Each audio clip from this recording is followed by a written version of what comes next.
puede que haya recesión, puede que no la haya, pero eso no va a afectar la tendencia.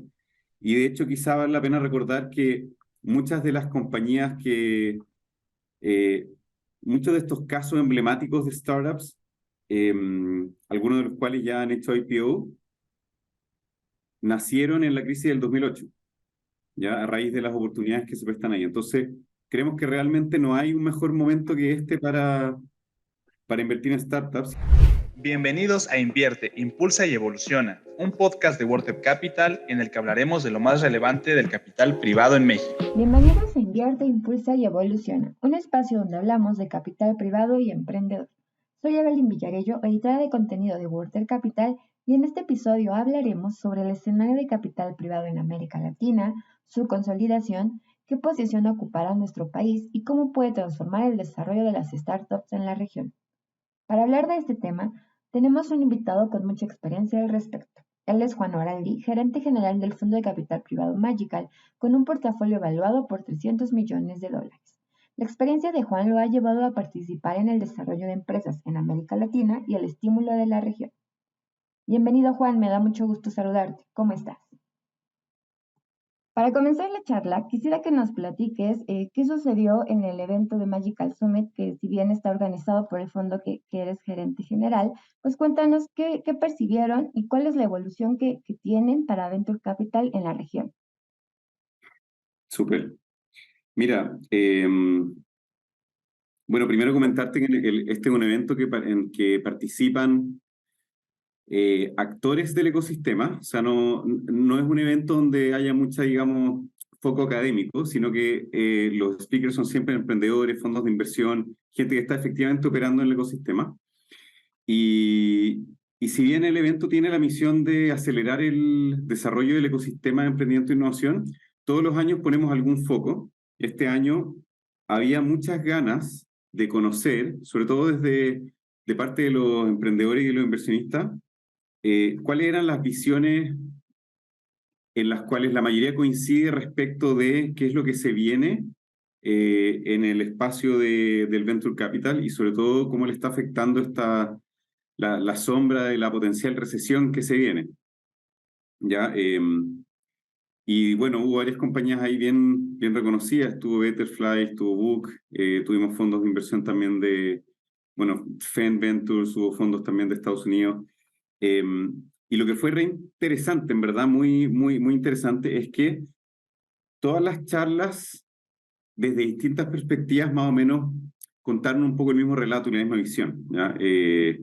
Sin duda, ya es un hecho conocido que el año 2021 fue un punto totalmente fuera de la escala en lo que es la inversión de riesgo en Latinoamérica. Si pensamos en billones de dólares el año 2020, se invirtieron algo así como 5,5, entre 5,5 y 6 billones de dólares en Latinoamérica, y el año 2021 fueron 20, casi 21, ¿verdad?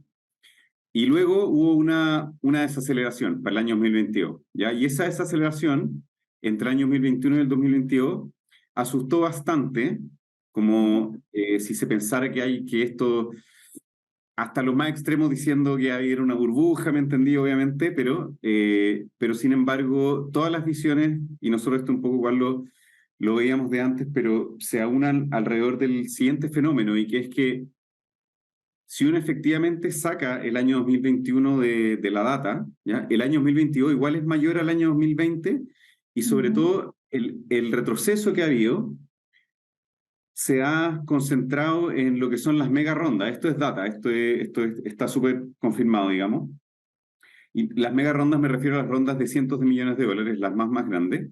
Y no es que esas compañías que iban a levantar una mega ronda no hayan levantado capital, sino que las rondas se han reducido. Eh, Esto porque los fondos han tenido una reacción de ser un poco más conservadores, también más selectivos, a la luz de la potencial recesión, digamos. ¿Ya? Lo otro también es que el año 2021 se vio beneficiado muy fuertemente de lo que es la post-pandemia, básicamente la pandemia con todo lo malo que trajo. Sí trajo una aceleración de la digitalización del mundo y de los mercados en algo así como entre 5 y 10 años. ¿Ya? Entonces, si bien cuando empezaron los lockdowns de la pandemia, muchos fondos hicieron como una pausa porque nadie sabía mucho lo que estaba pasando, rápidamente se dieron cuenta de que la pandemia les hacía más fácil identificar cuáles startups eran realmente digitales, o lo que nosotros llamamos como que tienen la genética digital o la genética de una nueva economía más digitalizada, porque hubo muchos startups que se vieron muy beneficiados por la pandemia, básicamente con la digitalización, el aumento de la disposición de las compañías, los corporativos a consumir los servicios que entregan los startups, el aumento de la necesidad por parte del mercado masivo también de tener soluciones digitales, le pegó muy positivamente a muchas de estas compañías. Si bien hubo algunos casos excepcionales que obviamente no les sirvió, los que están en el espacio de deportes o de viajes, por ejemplo, fueron súper afectadas, pero la gran mayoría de los portafolios digitales aceleraron sus ventas. Y entonces los fondos se dieron cuenta que había una oportunidad ahí, era más fácil identificar, y eso sumado a las nuevas oportunidades que se generaron a raíz de los problemas de la pandemia. Entonces hubo un crecimiento ahí muy desbocado de la inversión, lo cual obviamente ha tenido repercusiones positivas. Y la desaceleración que vino después es bastante normal, porque ese año fue un outlier, pero además de eso, esa desaceleración tiene un asterisco porque cuando tú ves en la etapa, que por lo menos para Magical es la más relevante, y para muchos emprendedores en la etapa temprana lo es, la inversión de riesgo o inversión de capital emprendedor, como le llamamos nosotros más en positivo, en las etapas semilla y pre-semilla, como etapas tempranas, incluso hasta puede ser serie A, ha seguido solamente creciendo. O sea, esto confirma básicamente que estamos en presencia de una tendencia estructural y que puede que haya recesión, puede que no la haya, pero eso no va a afectar la tendencia. Y de hecho, quizá vale la pena recordar que muchas de las compañías eh, muchos de estos casos emblemáticos de startups, algunos de los cuales ya han hecho IPO, nacieron en la crisis del 2008, ya a raíz de las oportunidades que se prestan ahí. Entonces, creemos que realmente no hay un mejor momento que este para invertir en startups, y a eso puedo sumar lo siguiente, que en Latinoamérica también ha habido bastante, digamos, unrest, como Ujú. eh, sí, ha habido harto movimiento a nivel político, ¿ya? Y eso ha venido en muchos países de la mano de reforma y de incertidumbre política, y lo cual afecta obviamente al riesgo percibido para hacer ciertas inversiones en los Sí. distintos países en distintos momentos, ¿ya? Y entonces ahí es relevante observar que los startups, como son digitales, estamos hablando de startups digitales, obviamente, la mayoría de ellos habitan en la nube. Entonces, son bastante, em, están bastante protegidos del riesgo país de cualquier país en particular, porque están internacionalizados, se internacionalizan muy fácilmente, por lo menos dentro de Latinoamérica, y entonces significa que si uno de los países donde tiene operaciones tiene algún problema o entra en alguna situación de default o de crítica, o sea, perdón, alguna situación crítica o de crisis complicada que les afecte, pueden rápidamente moverse o priorizar y habitar otros espacios, dado que pasa eso, al final están mucho en la nube, no tienden a estar anclados físicamente en ningún país particular. Y eso también es una de las cosas que los inversionistas buscan en los startups, y lo cual los hace posiblemente uno de los vehículos de inversión eh, con mayor potencial, incluso en tiempos de pandemia, crisis y recesión. Así que eso es un poco el resumen. Este último punto, bueno, como bien dices, ha sido un resumen muy importante y lleno de mucha información. Y aquí hay una cosa que me llama mucho la atención, que justo nos lo dices, ¿no? Que estas startups que surgieron en 2008 han sido de las más importantes. Ahora, después de la pandemia, vimos este dinamismo en el ecosistema emprendedor y en las inversiones de capital privado. Incluso vimos en 2021 este semillero de unicornios que surgió en la región. Entonces, podríamos hablar de que el Venture Capital está un poco o menos expuesto, por decirlo así, a todo lo que está pasando en el escenario global. Realmente ese es el mensaje nuestro, y, y es un mensaje desde, como dicen acá, estamos practicando lo que predicamos, porque nosotros somos aceleradora, pero también tenemos un fondo que partió a la luz de esta crisis, eh, no estamos solos, estamos por lo menos acá en nuestro ecosistema local, hay cerca de 30 fondos nuevos que se han formado en los últimos 8 meses. Eh, y re- lo que hay de forma generalizada, hay un reconocimiento de estas características positivas de los startups, que son digitales, que son dinámicos, a gran diferencia de un gran corporativo. Un gran corporativo, como le llamamos nosotros, es como comparar un portaaviones con los jets que aterrizan arriba, como que los portaaviones son los grandes corporativos y los jets son los startups. Ahí hay una relación también virtuosa, pero si tú le cambias de pronto el escenario a un gran corporativo, le es muy difícil adaptarse rápido porque es gigante. Los startups, a gran diferencia de eso, pueden cambiar su producto en 2 semanas, es una locura. Entonces, el dinamismo de la startup es de todas maneras una característica resiliente. El hecho de que está en la nube y puede internacionalizar fácilmente y tener operaciones en distintos mercados al mismo tiempo, también lo es. Eh, y, pero también no todo es color de rosa, y entonces los startups hasta ahora, y yo creo que es lo que el Venture Capital también ha estado un poco fomentando entre los startups, es una mentalidad de crecer, crecer, crecer lo más rápido posible, y sabéis que si no estáis generando utilidades, no importa, de eso nos preocupamos después.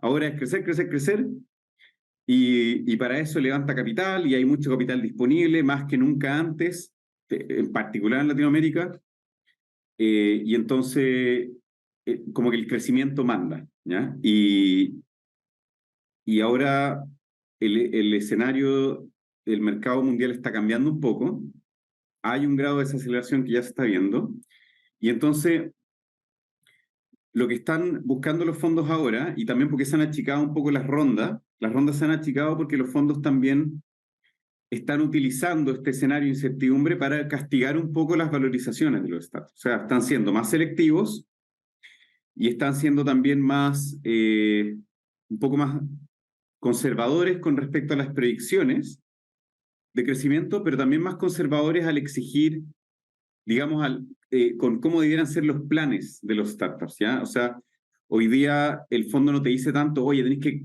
muéstrame un plan de cómo vaya a crecer 10 por en 2 años y levantando capital 3 veces en los próximos 28 meses. Eh, Sino que quiero también ver que haya un grado de cuidado con respecto a la sustentabilidad. O sea, si efectivamente el escenario de capital, o si tú vas requiriendo capitales más grandes y te acercas a la etapa de inversiones más grandes, que son las que están más afectadas, quiero ver que efectivamente tengas un plan de sustentabilidad, y que no dependa 100% de que puedas levantar capital, ¿ya? Entonces, hay una mirada un poco más conservadora, más selectiva y un poco más dura en términos de la negociación de las valorizaciones, pero se sigue invirtiendo igual. Y como decimos, las buenas startups siempre van a tener oportunidades. Eh, y por decirte también, comentártelo desde otro lado, los fondos de inversión, los VC, a ver, los ángeles son bastante más libres y los corporate venture capital también. Pero los fondos formales y profesionales de venture capital, que ya están abiertos, tienen que invertir, no pueden devolver la plata a los inversionistas, ¿ya? Entonces, esas inversiones se van a seguir haciendo, pero con las cauciones que yo te comentaba recién. Correcto. Justo todo esto que me platicas, entonces, para este 2023 estaríamos viendo la consolidación, ya sea tanto de las rondas, las cantidades y todo este crecimiento que bien mencionas que traen en mente del lado de los inversionistas y del lado del ecosistema emprendedor. Nosotros creemos que la tendencia va a seguir al alza, sobre todo en las etapas tempranas, ¿ya? Eh, eso es una creencia, ¿ya? O sea, estamos viendo la data, pero la data la puedo ver hasta hoy. Entonces, lo que vemos hacia adelante es que efectivamente esa tendencia se va a mantener. Estamos viendo que están apareciendo como que la masa crítica de startups disruptivos está creciendo, ¿ya? Hay cada vez más oportunidades que pareciera que tienen más potencial, versus lo que veíamos antes, y esto tiene que ver con el acceso a tecnología, ¿ya? No me voy a poner a hablar de ChatGPT y esas cosas, pero tiene harto que ver con eso. Hay una democratización aceleradísima del acceso a tecnología por parte de los startups, y también una aceleración de la adopción de estas herramientas por parte del mercado, y eso no va a cambiar, aunque haya recesión o haya recesión. Así que por ese lado vemos que las tendencias van al alza, eh, más que una consolidación, ¿ya? Pero lo que te puedo decir también es que en Chile, a pesar de que estábamos, yo te decía, mira, la data va a la alza, incluso si uno saca el año 2021, que es un poco una trampita de la data, pero en el último cuarter, por lo menos en Chile, tuvimos un salto significativo en inversiones. O sea, si yo veo la data muy a corto plazo, como a nivel de cuarter, al menos en Chile, va al alza, ¿ya? Y yo creo que lo que te puedo decir un poco ya mirándolo desde un punto de vista tal vez cultural del ecosistema chileno, es que yo diría que comparándolo tal vez con el de México, el chileno tiende a ser más conservador, ¿ya? Y entonces yo creo que ver eso en la data, o sea, este salto que tuvimos en el último cuarter, es también es un indicador muy, muy importante. Ok, creo que esta parte también es importante destinarle aquí un poquito a una pregunta, saber justo cuál es la percepción que ves en toda la región, América Latina como tal, y ya identificar este tipo de países. Bueno, ya me contaste cuál es más o menos lo que pasa en Chile y cómo ves a México, y también hablar de otros países que han sido pilares en este ecosistema y en la industria, como lo es Brasil o Colombia. Eh, Mira, en realidad, nosotros, la forma en la cual levantamos data de básicamente esos países a través de nuestro deal flow, yo te Ujú, diría, más que ponerse a hablar de los reportes, etcétera, eh, es desde el deal flow de nuestro portafolio. Los startups nuestros que están internacionalizados, están haciendo negocios en distintos países, eh, y lo que estamos viendo es mucha mayor apertura. Creo que, o sea, lo que se está viendo consolidado ahora, yo te decía, como te hablaba del fenómeno de la digitalización de post-pandemia, y si uno hace un doble clic ahí, esa digitalización ha traído como eh, el concepto como de cross-border, básicamente el tránsito entre países de los startups ujú, se ha sí. hecho muchísimo, muchísimo más fácil. Creo que a nivel latinoamericano nos adaptamos súper rápido a poder operar de forma remota, eh, y a cerrar deals de forma remota también, negocios, inversiones, contratos, y esto ha generado una apertura que se ve a lo largo de toda Latinoamérica y como un poco una red de todos con todos, eh, que se ha visto o sea, yo lo puedo medir en el crecimiento y en el aumento de la expansión internacional de los startups en nuestro portafolio. Y entonces yo creo que es un fenómeno bastante regional esto. Y por lo demás, varios de los fondos que han invertido en nuestro portafolio también forman parte de redes de fondos a nivel internacional, eh, y ellos están identificando lo mismo. Eh, Hemos estado trabajando también en conjunto en temas de ética de la inteligencia artificial. No sé si ustedes han tocado este tema o no, pero hay cada vez más, han habido cada vez más fallos judiciales, sobre todo en ecosistemas de Estados Unidos y de Europa, en contra de algoritmos de básicamente los códigos que utilizan los startups, Ujú, por consideraciones éticas, ¿ya? Y entonces, otra demostración de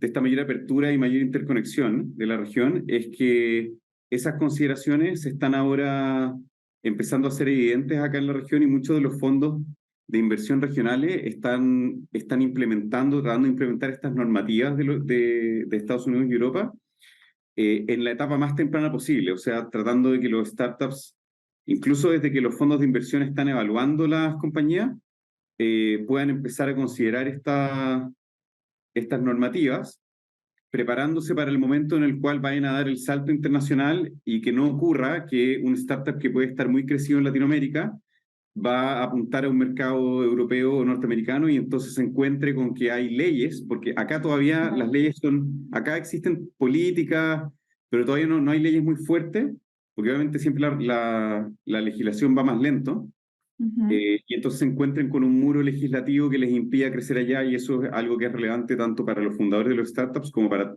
todos los stakeholders y sobre todo los inversionistas que están entrando ahí. Entonces, esa otra línea en la cual estamos viendo desde de primera fuente que hay está permeando la interconexión, digamos, dentro de la región también.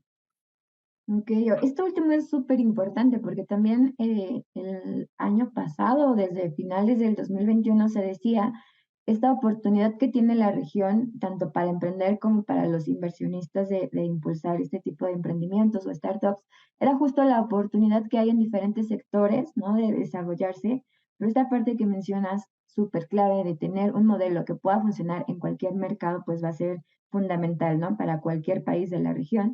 Y ahí me gustaría preguntarte también si este año vamos a ver ese tipo de ajustes, no solamente en el ejemplo que nos das de inteligencia artificial, en otros sectores ahí va a tener que haber o vamos a ver nuevos modelos de negocio a partir de estos ajustes que cuentas en términos legales. Sí, yo creo que vale la pena hablar de ajuste o de alinearse Ujú. a como estas, Autos llamémosle mejor. principios, porque eso es lo que son principios éticos. Igual de antes veníamos hablando de la protección de datos personales, privacidad, pero ahora están los principios éticos. Y eso es algo a lo que sí nos estamos teniendo que ajustar, de todas maneras. Ahora, de, cuando uno piensa en el lado más de negocio, dejando de lado esa parte por ahora, eh, algo que es evidentemente claro para todos los fondos de Venture Capital es que Ujú, no pueden invertir en startups que están resolviendo problemas solamente locales. ¿Ya?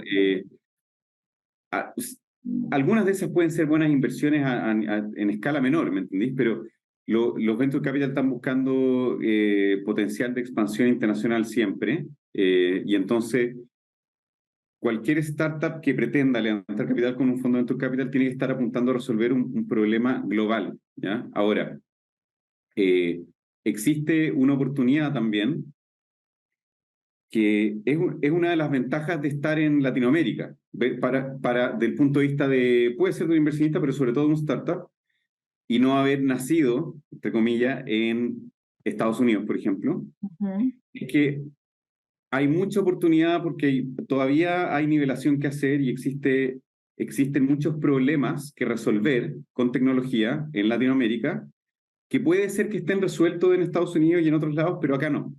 Y ujú, entonces, entendiendo que un startup no resuelve un problema solo de su país, sino que de la región LATAM, ese es un startup que al internacionalizarse dentro de la región, sin necesariamente ir a competir con uno que está en Estados Unidos, se hace de esa manera muy atractivo para ser adquirido, ya sea por una startup similar más grande, que puede ser de un ecosistema más desarrollado, o un corporativo también que ve en este startup una solución complementaria con su propia operación o su propia tecnología. Entonces, entonces desde ese punto de vista, una startup, para aprovechar esta posibilidad de éxito, una startup en LATAM debiera partir pensando en resolver un problema de todo LATAM, ujú. eh, y eventualmente así hacerse atractivo para lograr un éxito con una compañía que puede estar resolviendo eso ya en Estados Unidos. Incluso si fuera un problema solamente de la TAM, también incluso sí tiene sentido. Y básicamente ahí la ventaja está porque si tú logras desarrollar una masa de clientes importante en Ujú, Latinoamérica, eh, donde tenemos diferencias culturales y de lenguaje también con ecosistemas más desarrollados, para esas compañías finalmente termina haciendo mucho sentido para las compañías extranjeras adquirir a alguien que está internacionalizado fuertemente en Latinoamérica. Entonces, ok. entonces ahí, desde la génesis, yo creo que un startup latinoamericano no haría tanto sentido ajustarse a lo que es necesario para operar en Estados Unidos en una primera etapa, si bien Ujú. si ya ha crecido importantemente dentro de Latinoamérica, entonces ahí sí hace sentido empezar a pensar en esos ajustes, obviamente. Ah, obviamente, pucha, esto es una generalización la que estamos haciendo porque caso a caso Claro. es el tema. Sí, claro. Y bueno, aquí, regresando un poquito, pues, como bien dices, ¿no? Realmente una startup o un emprendimiento va a buscar consolidarse en su mercado y ya después en la región. Creo que esa es lo que vamos a ver también en este año. Y otra cosa que has mencionado muchísimo a lo largo de la conversación es estas nuevas empresas o empresas en etapas iniciales, lo que abre la puerta a diferentes tipos de inversión. Hace rato también mencionaste los CVCs o el Corporate Venture Capital. Podemos ver, además de este modelo, qué otras alternativas de inversión para estas empresas que están empezando. Las alternativas de inversión, que son varias, ¿No? dependen de la etapa de madurez en la que está el startup, ¿ya? O sea, por ahí habrás escuchado quizá que uno parte con las tres F, que son los Friends, Family and Full Friends and Family. Sí, y como los amigos, la familia, etapa uno, ya. Eh, y entonces después está como, después está, hay típicamente, la naturaleza varía, pero están los subsidios estatales, que típicamente están pensados, o sea, hay una capa de subsidios estatales que está pensado en la etapa temprana, ¿ya? Hace mucho sentido eso hoy día, porque en países donde no se ha logrado hacer una transferencia tecnológica que vaya desde los laboratorios académicos al mercado, porque eso es todo un mundo y tiene sus problemas, los gobiernos se han dado cuenta que hacen quizá y hace igual sentido financiar a los emprendedores que están llevando tecnologías duras al mercado. Entonces, bueno, como sea que uno se consiga el capital inicial, presemilla o el inicial, después está, siempre tiene sentido mirar los subsidios. En esa etapa también están los crowdfunding de distinto tipo, locales, internacionales, etcétera, que pueden ser de deuda, pueden ser de equity o pueden ser de recompensa. Típicamente los de deuda o los de equity son los que más se ocupan.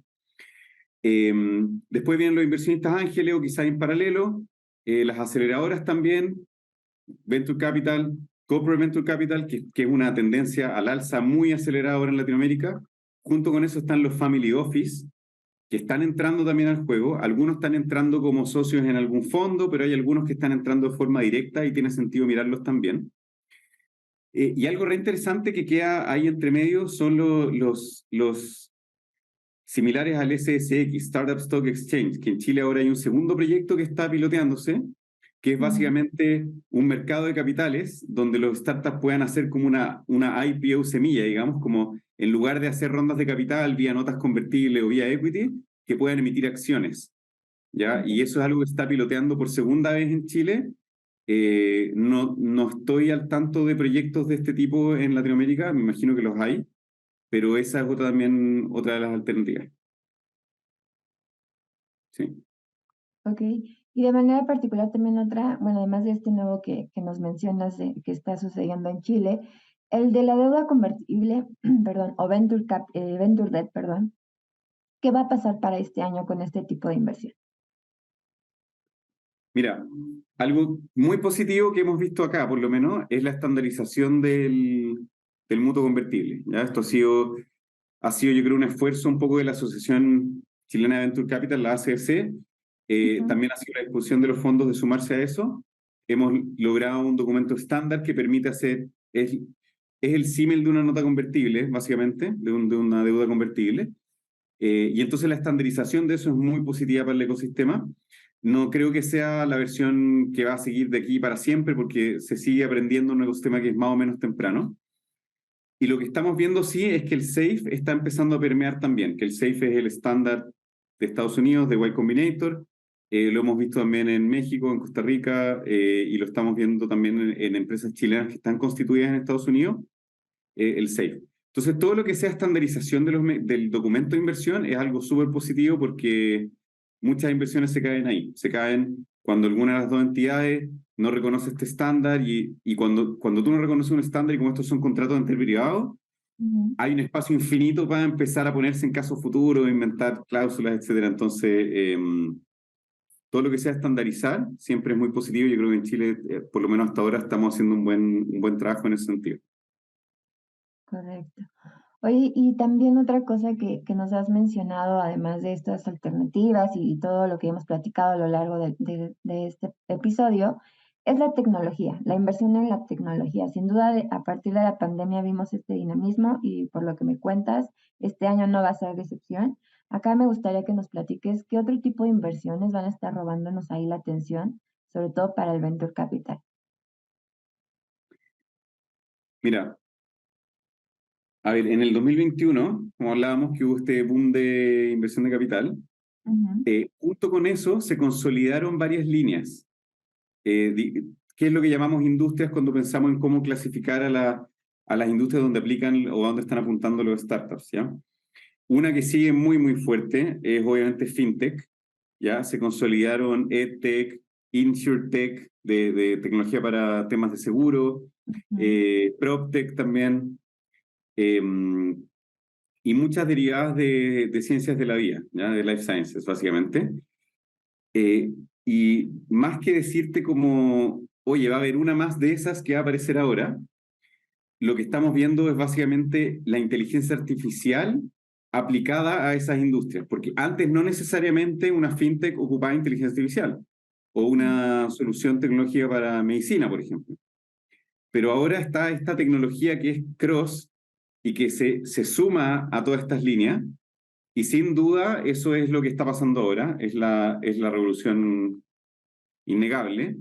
De todas maneras, Internet de las Cosas sigue avanzando porque la pandemia también aceleró eso, pero al mismo tiempo pasa de nuevo lo mismo, inteligencia artificial aplicada a Internet de las Cosas, donde ahí tenía reconocimiento de imágenes en tiempo real, reconocimientos faciales también, que bueno, ahí tocamos el tema ético de nuevo, pero sin duda es eso, y el mundo está, la mitad del mundo está súper entusiasmado y emocionado, y la otra mitad del mundo está muerta de susto. Y yo tengo que reconocer que yo estoy como un poco en la mitad, ujú, porque es una herramienta increíble, que ujú, realmente a veces es difícil de creer, y entonces uno tiene que tener confianza en que vamos a saber utilizarla bien, claro. ¿ya? Y entonces yo creo, hay mucho foco, ya sea por el potencial o por también las consideraciones, y yo creo que eso es lo que va a estar sin duda liderando las conversaciones por lo menos el próximo año o par de años. Claro, y como dices, no solamente es la inteligencia artificial como la podemos pensar no sé, en una película de ficción, ¿no? Realmente desde un bot ya está esta aplicación de esta tecnología y puede ser en cualquier mercado. Sí, nosotros hablamos de los algoritmos de decisión automatizada. Hay algoritmos hoy día, o sea, Ujú, tenía un riesgo cuando, por ejemplo, el gobierno, que necesita hacer un montón de tareas ultramasivas y que muchas veces tiene que evaluar a, a toda la ciudadanía, tiene sentido que ocupe algoritmos, y esos algoritmos pueden o pueden no tener inteligencia artificial, pero sí están tomando decisiones automatizadas. Y lo importante es que esos algoritmos no sean una caja negra que nadie sabe qué es lo que está haciendo. Y cuando es inteligencia artificial, en particular, hay mucha tendencia a la caja negra, porque el algoritmo aprende solo y llega un momento en que si tú no estableces procedimientos para poder mirar allá adentro de buena forma, no sabes por qué está tomando las decisiones que toma. Parecen acertadas, pero no sabemos si están siendo discriminatorias, por ejemplo, o si están beneficiando más a unos que a otros. Eh, y entonces eso es un riesgo, y la verdad que hoy día cuando alguien contrata un desarrollo de inteligencia artificial, no piensa en eso y no paga por eso. Entonces el desarrollador desarrolla el algoritmo, pero dice, oye, no me pagaste para que yo tuviera todo un proceso donde te puedo ujú. mostrar que el algoritmo no es discriminatorio. Entonces hay un esfuerzo por avanzar ahí, y mira, en términos más generales, cuando una persona es incapaz de diferenciar que algo está siendo hecho por una inteligencia artificial o si está siendo hecho por una persona, ahí ya estamos en zona de peligro, y en esa zona de peligro ya estamos. Eso Sí, ya está, claro, ¿qué ocurre ahora? totalmente. Pues de hecho Sí. me parece que Jasper ya es unicornio, ¿no? Y se dedica más o menos, bueno, no se dedica, es una aplicación que utiliza la inteligencia artificial. Es- Mira, está de moda, pero está de moda no porque sea una moda nomás, sino que Ujú. porque mucho de esto es código abierto, es muy accesible para los startups utilizarlo. Entonces, en muchos casos siempre va a traer beneficios, y Ujú. entonces ahí está un poco el vértigo, la velocidad con la cual la inteligencia artificial está entrando en todo. Sí. De acuerdo, y bueno, pues ya nos contaste, pues ahora sí que ya nos pintaste el panorama para este año en el Venture Capital en la región. Aquí ya enfocándonos un poquito al inversionista que está interesado en invertir en emprendimientos, que está volteando a ver esta alternativa que es el capital privado, cuéntanos qué deberían de considerar para este 2023. A ver, para alguien que estamos pensando en la parte de la audiencia que no está ya operando como inversionista en un fondo de inversión o algo así, yo diría para alguien que quiere aprovechar esta tendencia. Ujú. Eh,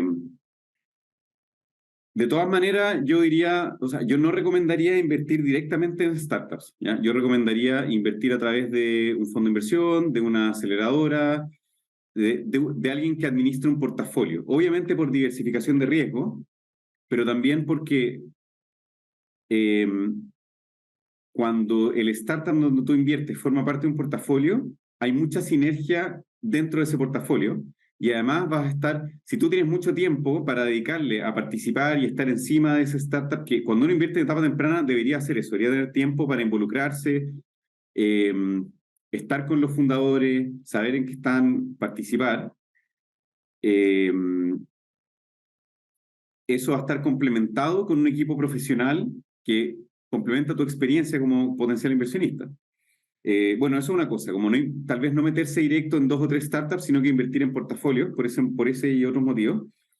Y sin duda, que es la regla de la vida acá, que es invest in what you know, como invierte en industrias que tú por lo menos manejes hasta cierto grado.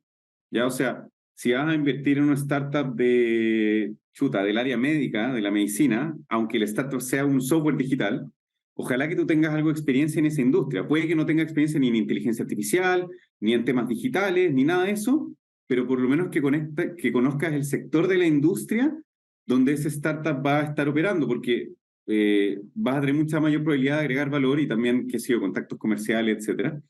Yo creo que esto es algo que naturalmente ocurre, ¿ya? Pero hay excepciones y de repente uno se puede un poco enamorar de la tecnología, pero no conocer la industria. Y eso a veces le pasa también a algunos fundadores. Uno tiene que mirar fundadores que tengan algo de experiencia en la industria donde están pretendiendo aplicar la solución que están desarrollando. Entonces, yo diría que esos dos son buenos tips para alguien que está pensando en entrar como inversionista en este momento. Perfecto. Y sobre todo estas recomendaciones que nos das, pues hacen mucho sentido en un escenario que pinta pues con altas y bajas o un poco de incertidumbre, ¿no? Que es el escenario global, no necesariamente de un sector o de una industria o de un tipo de modelo de inversión como bien nos mencionas. Sí, Bueno, sí, pues Juan, de acuerdo con muchísimas eso. gracias. ¿Mande? No, no. Yo también te agradezco el tiempo y la paciencia y espero haber contestado las preguntas y no haberme derivado porque de repente pasa con esto que todo se conecta con todo y uno termina hablando de cualquier otra cosa que no es lo que te preguntan. No, para nada, Juan. De hecho, es una plática muy completa y nos diste un panorama de todo lo que va a pasar, de todo lo que viene en mente para los inversionistas, para el ecosistema y la región. Pues te agradezco mucho, Juan. Hemos llegado al final de este episodio. Muchísimas gracias por estar con nosotros, compartir tu experiencia. Realmente ha sido un gusto platicar contigo. Y bueno, pues muchas gracias a todos por escucharnos. No se pierdan un nuevo episodio cada 15 días. Nos escuchamos pronto. Y no olvides suscribirte a nuestro newsletter para recibir información para invertir y evolucionar la economía de México.